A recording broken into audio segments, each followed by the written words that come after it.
हमारा दुर्भाग्य है यदि हम गुरु के शब्द पर न चल पावे।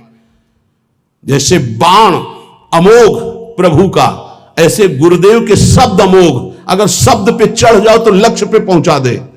तुम्हारी चलने की ताकत नहीं है, गुरु के शब्द पर चढ़ के जाया जाता है। बात ध्यान रखो। जैसे हनुमान जी महाराज जब अवधपुरी से ऊपर से जा रहे थे द्रोणागिरी ले, तो भरत जी महाराज तो राम वियोग में व्याकुल थे। सेवक ने सूचना की कि प्रभु ऐसा लग रहा है कोई निशाचर अवधपुरी को नष्ट करना चाहता है, क्योंकि ऊपर पहाड़ लेकर के इधर से। तो ये पता ही था कि राम रावण युद्ध हो रहा है। भरत जी तत्काल सावधान हुए और एक बिना फण का बाण संधान करके मारा कि शत्रु पक्ष घायल होकर आए और पहाड़ को रोक लिया जाए। दोनों काम एक साथ। जब कभी वीरता की बात आती थी तो हनुमान जी से भरत जी की सराहना करते थे, तो हनुमान जी को लगता था भरत जी कैसे वीर हैं। तो आज देखा कि हनुमान जी को भी और द्रोणागिरी को भी, अगर द्रोणागिरी नीचे आ जाता तो अवधपुरी चकनाचूर हो जाती। द्रोणागिरी को रोक लिया और हनुमान जी मूर्छावस्था में जब राम राम राम, तो उनको लगा तो बड़ा अनर्थ हो गया, भगवान के दास का अपराध बन गया। अगर मैं मन वचन कर्म से भगवान राम का दास हूं तो इनको शुद्धि हो जाए, होश आ जाए, पीड़ा नष्ट हो जाए। भरत जी को कितना प्रेम है, जब सिया राम बोलते तो वातावरण भगवत स्वरूप हो जाता। हनुमान जी के नजदीक गए, दुलार कर रहे, राम राम राम राम हनुमान जी से। तो उनका वत्स बहुत बड़ा अपराध हो गया। तो उनका नहीं, आज मेरा सौभाग्य है कि मैं देखने को पाया, जैसा हमारे प्रभु कहते थे कि भरत जैसा बल, तो आज मैंने देखा। पर प्रभु मुझे आदेश कीजिए, इस समय मुझे उपस्थित होना अनिवार्य है। तो बोले तुम्हारे चोट लग गई है, मेरे बाण पर चलो, मैं द्रोणागिरी सहित तुम्हें अभी एक क्षण में रामादल पहुंचाता हूं। तो एक बार तो विचार आया, मोरे बाहर चली किन बाना, मेरा वजन और द्रोणागिरी का। पर उनका नहीं नहीं, राम भ्राता है, ऐसा कर सकते हैं। तो उनका प्रभु आपका आशीर्वाद ही काफी है, आप केवल आज्ञा दीजिए। तो जैसे भरत जी कह रहे थे बाण पर अभी मैं आपको और द्रोणागिरी को एक क्षण में पहुंचा देता हूं रामादल, सत्य मानना। गुरु के वचन शब्द जो है वो ऐसे बाण है जिन पे बैठ जाओ तो माया से क्षण में पार कर दे। पर वो देहाभिमानी नहीं स्वीकार कर पाता है। बाधे हो तो कुम्हार को कूकर, खाली हृदय गुरु रीति न मानत। काचे धर्म मिन के सुनो छंद, धर्म में धर्म मरम न जानत। और नाना तरंग करत छिन ही छिन, रोवत रेट न लार संभारत। और प्रेमी जनों के बीच में बैठे तो सोच रहे कुछ और बात, कोई दुख का चैप्टर, और थोड़ा आंसू, थोड़ा तच्छिन प्रेम जनाई कहंत, जो मेरी सी रीत का है नानुसारत। अब प्रेमी जन तो भावुक होते हैं, बड़ी कृपा है आप पे, आप श्री जी के लिए अश्रु प्रवाह किए, श्री जी के लिए आप तच्छिन प्रेम जनाए। पकड़ गए कि प्रेम नहीं है। क्यों? प्रेमी कभी स्वीकार ही नहीं करता अपने साधना को, अपने प्रेम को। तच्छिन प्रेम जलाई कांत, जो मेरी सी रीत का है ना अनुसार। रसिक समझ गए कि ये इसका आंसू प्रियालाल के लिए नहीं थे, ये तो केवल प्रेम प्रदर्शित करने वाला था। अब वो जब उदास हो गए रसिक जन, देखो उदासीनता आई, तो तच्छिन झगड़ रिसाई कहंत, जो मेरी बराबर हो रहा मानत। और झगड़ने लगे कि मुझे प्रेमी कहो। ऐसे है ये काचे धर्म में के सुनो छंद, धर्म में धर्म मरम न जानत। और गुरुजनों से, रसिक जनों से, मेरो सो प्रेम मेरो सो कीर्तन, मेरी सी रीत का है नानुसारत। हम कीर्तन कर देना, ये अहंकारी की भाषा। और मेरो सो गान मेरो सो बजाई वो, ऐसा भी होता है। मेरो सुकृत सबे जो विसारत। एक बार चांस दीजिए, फिर आप देखेंगे। जब चांस दिया ना तो देखा कि शून्य के नीचे माइनस पे आ गए। अहंकारी श्री जी के आगे नहीं गा सकता, ध्यान रखना। और जिनको देखा रो करके ऐसे, तो रंग जमा दिए।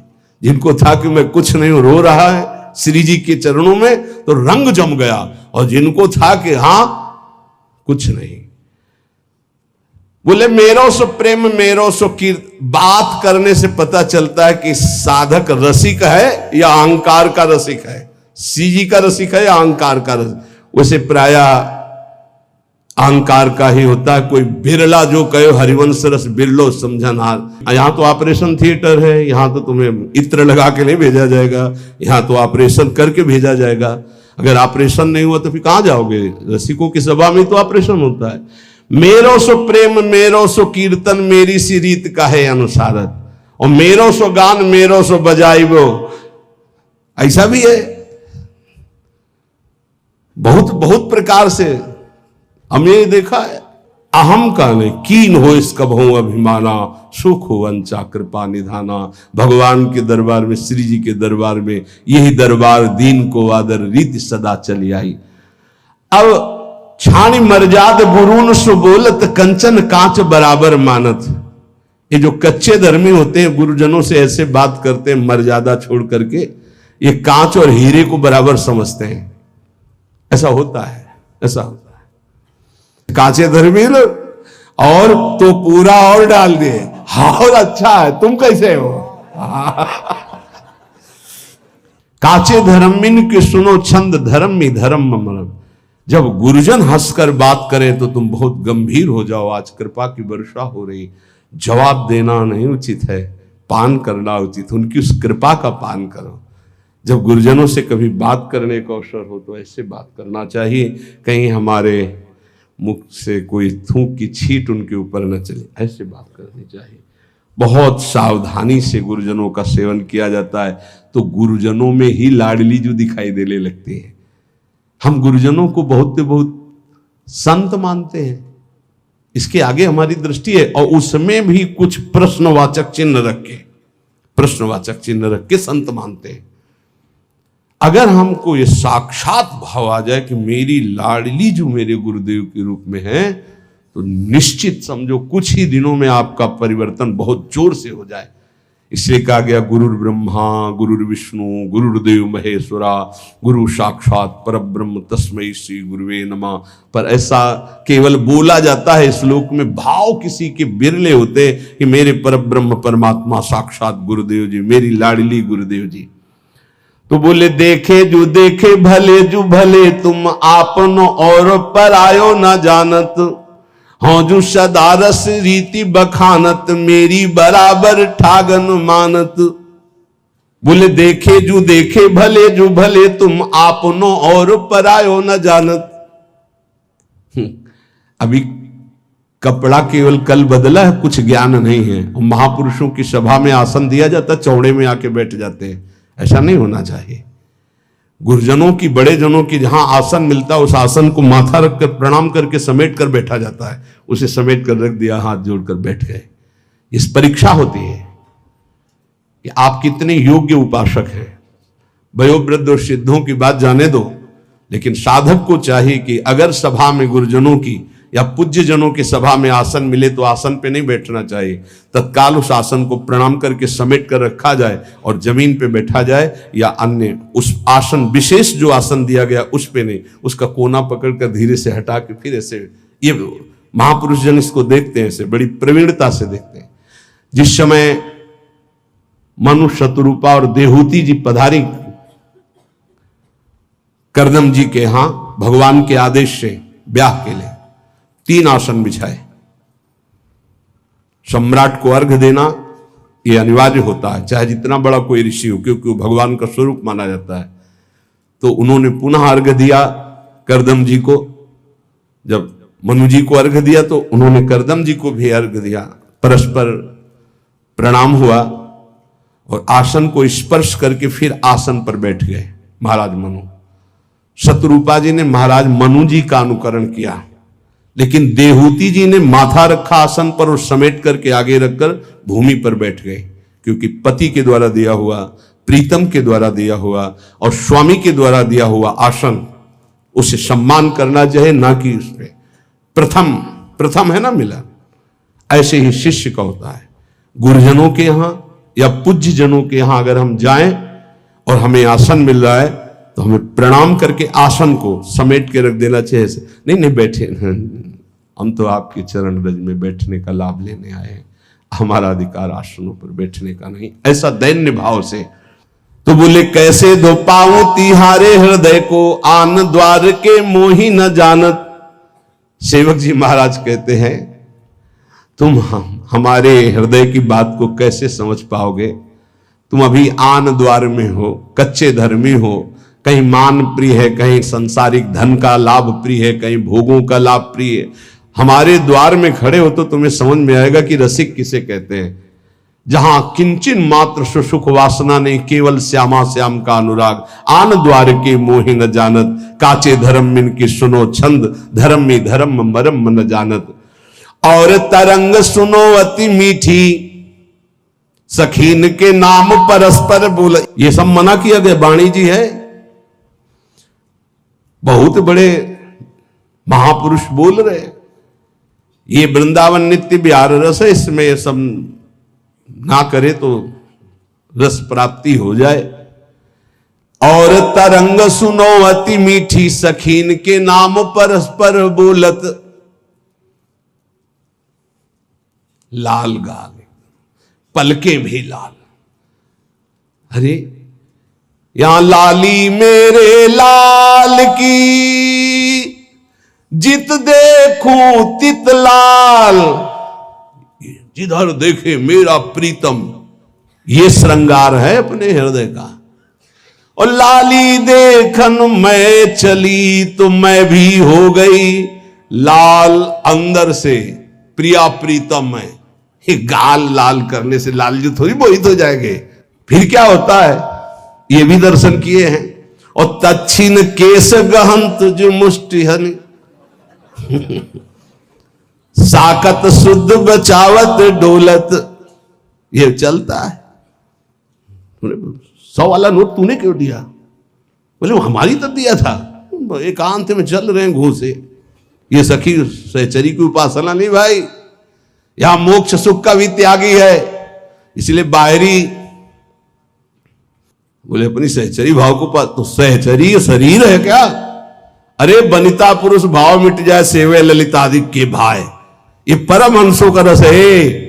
ऊपर से चुनरी और चोली पहनने से सहचरी नहीं हो जाता। स्थूल सूक्ष्म कारण तीनों शरीरों का त्यागी सच्चिदानंद भाव का सहचरी भाव है। कह रहे बनिता पुरुष भाव मिट जाए।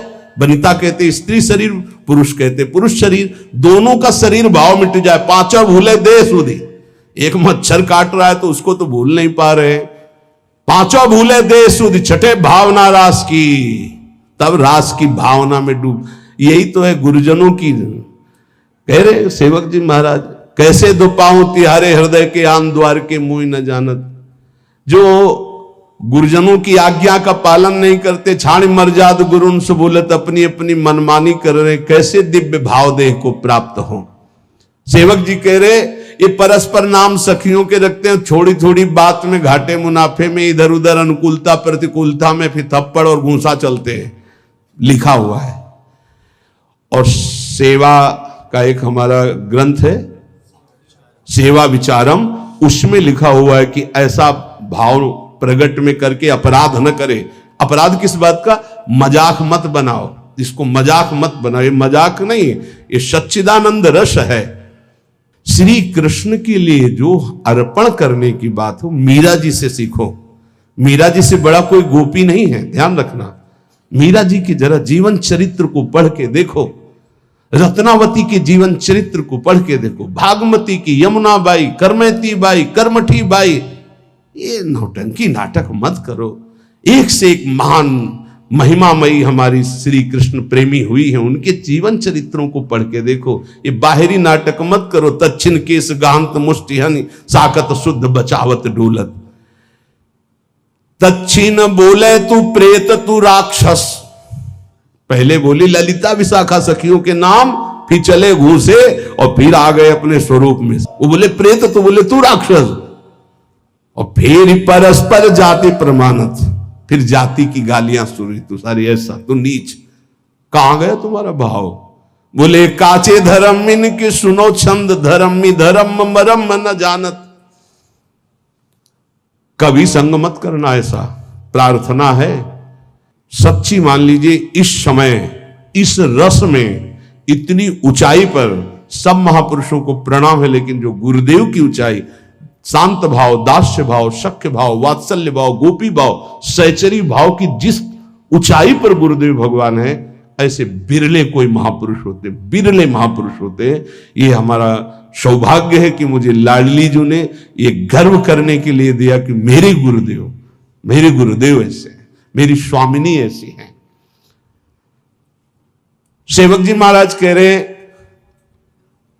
ऐसे मार्ग से भ्रमित होकर कोई मनमानी आचरण ना करे, नहीं तो रस की प्राप्ति नहीं होती। बोले भूल करके कभी ऐसा संग नहीं, और ऐसा कभी बोले परमहंसों का एकांतिक रस है। जान्यो धर्म देखी रस रीति, जो निष्ठुर बोलत बदन प्रकाशित। बोले ये जो कच्चे धर्मी लोग होते हैं, ये बहुत कड़ुआ बोलने वाले होते हैं। इनका नाक में गुस्सा रहता है, कच्चे धर्मियों के। निष्ठुरता पूर्वक हृदय में चुभ जाए ऐसे वचन बोलते हैं। सेवक जी कहते हैं इस प्रकार के आचरण करने वाले कच्चे धर्मियों का कभी संग नहीं करना चाहिए, नहीं तो ऐसे न वैसे रहे मजरेढो। पाछलियो जो करी निर्वासी, मजरेढो बहुत ज्यादा होते हैं। मजरेढो समझते हो?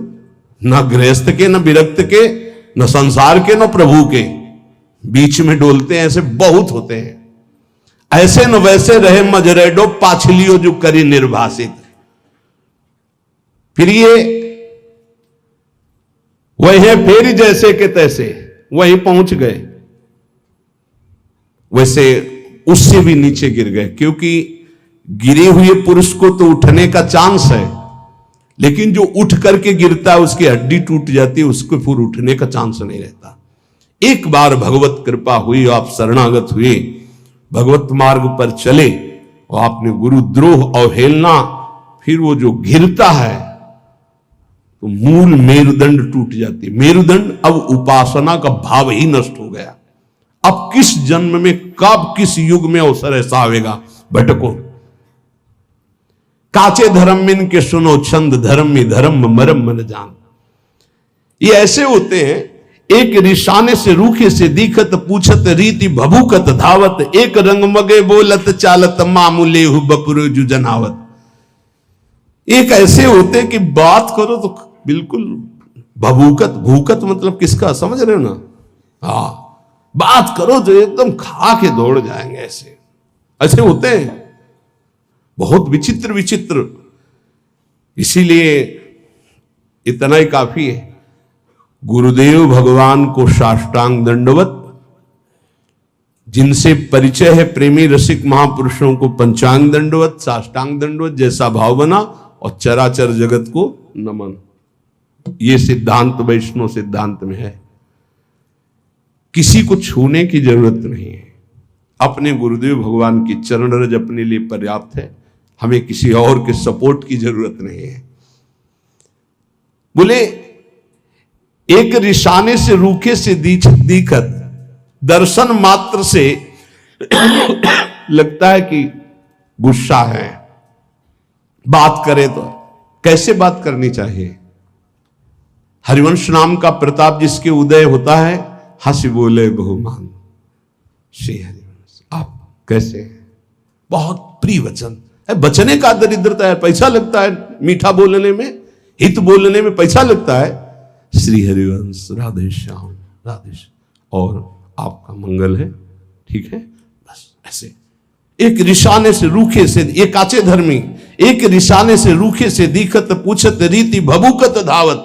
ऐसे भूखते हुए आदमी एकदम दोबारा बात नहीं करेगा, ऐसे नहीं। एक रंग मगे बोलत चालत, एक रिसाने से रूखे से दिखत, पूछत रीति भभूकत, और एक रंग मगे बोलत चालत, मामूले हु बपुरे जो जनावत। सेवक जी महाराज कह रहे हैं, ये ऐसे बातचीत तो ऐसे कि मतलब आदमी जो है लट्टू ही हो जाए, ऐसे प्यार भरी, हृदय छूर धारा भम, सुधामयम वाचो, दोनों से बचना है। एक रिसाने से, रूखे से दिक्कत, और एक बहुत है, जहां बहुत है शहद है तो वहां मक्खी भी है, डंक भी है। उचित प्रेमी जन उचित व्यवहार करते हैं। अगर तुमसे कोई बहुत है चिपकावपन व्यवहार का हो रहा तो कुछ है तुम्हारे पास। जैसे सनातन गोस्वामी जी जब भागे थे ना, तो डाकू, हम आपको छोड़ दें आपको, तो सेवक से पूछा कुछ है क्या नहीं तुम्हारे पास? बोले हाँ, वो मोहरे थी ना, साथ तुम चुरा के लाए थे आपके खर्चा के लिए। बोले इसीलिए बहुत प्यार से बोल रहा है, दे दे इसे, हम जानते हैं कौन है, डाकू है, इसको दे दे। ये अगर तुम्हारे पास कुछ है और फिर कोई बहुत प्यार से बोल रहा है, वो बात समझना है। एक रंग मगे बोलत चालत मामिले हो, बहुत है सम्मान स्वागत तो बहुत होश में, और बहुत है नाक में गुस्सा तो भी होश में। सेवक जी महाराज कह रहे, एक बदन के साची साची का है चित्त सच्चाई की एको नानत। साधु बाहरी नहीं होता, साधु आंतरिक शत्रुओं को परास्त करके दिग्विजयी योद्धा होता है। काम क्रोध मद मान न मोहा, लोभ न क्षोभ राग नहीं द्रोहा, जिनके कपट दंभ नहीं माया तिनके हृदय बसौर। षड विकार जित अनघ अकामा। चूक होना, फिसल जाना एक अलग बात है, लेकिन उसे स्वभाव बना लेना, उसका रसास्वादन करने लगना नहीं। एक बदन के साची साची का है चित्त सच्चाई के एको आनंद। एक भी आचरण नहीं है जो बोला जा रहा है। क्या ऐसे प्रवचन से संसार का लाभ होगा और क्या ऐसे प्रवचन से आपका लाभ होगा? हां, लाभ होगा, जो अलाभ है, धन का लाभ होगा, प्रणाम नमस्कार होंगे, शिष्य बन जाएंगे, ये अलाभ है, ये अलभ्य लाभ नहीं है। अलभ्य लाभ तो कुछ और है, जो निरंतर भगवदाकार वृत्ति निर्विषय हृदय प्रियालाल के प्रेम में डूबा हुआ